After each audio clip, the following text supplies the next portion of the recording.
বর্তমানে বাংলাদেশে ডেঙ্গু প্রকোপ অনেক বেশি বেড়ে গেছে। সেক্ষেত্রে আমরা ডেঙ্গু হটস্পটগুলো আমরা চিহ্নিত করছি, যেখানে ডেঙ্গু মশা লাভা পাওয়া যাচ্ছে বা ডেঙ্গু বিস্তার করছে। আমরা সেসব স্থান চিহ্নিত করে সেগুলো নির্মূলে বা সেসব ধ্বংসের আমরা কার্যক্রম করি।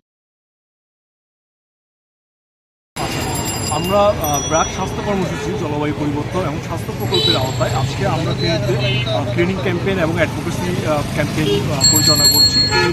এই ধারাবাহিকতায় আমরা আজকে এই জায়গাটা সিলেক্ট করেছি, যেখানে দীর্ঘদিন যাবৎ বিভিন্ন রকম ময়লা আবর্জনা ফেলা হতো বা এখানে জলাবদ্ধতা সৃষ্টি হয়েছে, যার কারণে ডেঙ্গু মশা বা এডিস মশার বিস্তার বাড়ছে।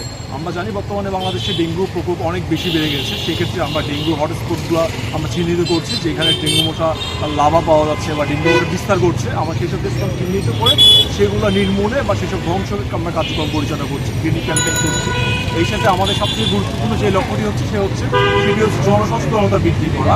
জনগণের মধ্যে জনসচেতনতা বৃদ্ধির মাধ্যমে আমরা এই ডেঙ্গু মশার বিস্তার এবং ডেঙ্গু রোগের রোধে আমরা করতে পারবো, সফলভাবে আমাদের কার্যক্রম পরিচালনা করতে পারবো। তাই আমরা আজকে ফেনী পৌরসভাতে 3টা মাইকিং পরিচালনা করছি, যেখানে আমাদের মাইকিংয়ে যারা মাইকিং করছে ওনারা ফেনী শহরে বিভিন্ন জায়গায় ঘুরে ঘুরে মাইকিং করছে। ছাত্র প্রতিনিধিদের সর্বাত্মক সহযোগিতা এবং আমাদের এই ক্যাম্পেইনে সার্বিক সহযোগিতা করার জন্য ব্র্যাককে আমরা ধন্যবাদ জানাই।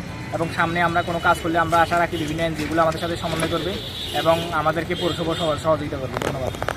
যেখানে সেখানে ময়লা না ফেলে ফেনী পৌরসভার নির্ধারিত স্থানে ময়লা ফেলার জন্য বিনীতভাবে অনুরোধ করা গিয়েছে।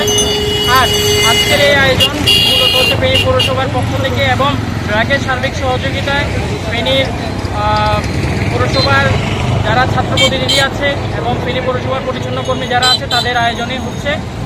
এবার থানার সামনে থেকে আমরা ইসলাম শিশির, ফেনীর প্রান্তর, ফেনী।